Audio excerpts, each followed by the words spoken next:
મંત્રીમંડળનું વિસ્તરણ દિવાળી બાદ જ થવાના મુખ્યમંત્રી આપ્યા સંકેત। ટૂંક સમયમાં પ્રદેશ ભાજપના નવા માળખાની જાહેરાત।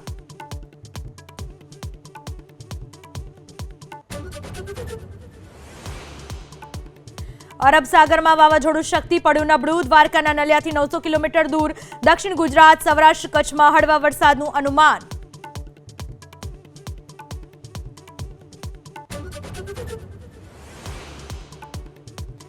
દિલ્હી એનસીઆરમાં હવામાન પલટાયું। ઝમાઝમ વરસાદથી તાપમાનમાં થયો ઘટાડો। અનેક વિસ્તારોમાં ભરાયા પાણી।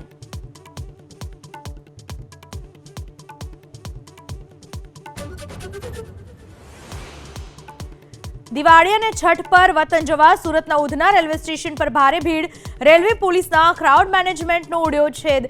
માત્ર હોમગાર્ડના જવાનો મળ્યા જોવા।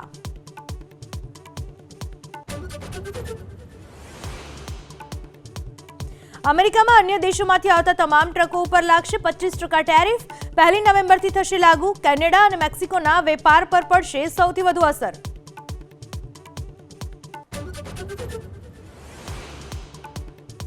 અભિનેત્રી શિલ્પા શેટ્ટીની 60 કરોડની છેતરપિંડીના કેસમાં પૂછપરછ। મુંબઈ પોલીસની આર્થિક ગુના શાખાએ 4.5 કલાક સુધી કરી પૂછપરછ।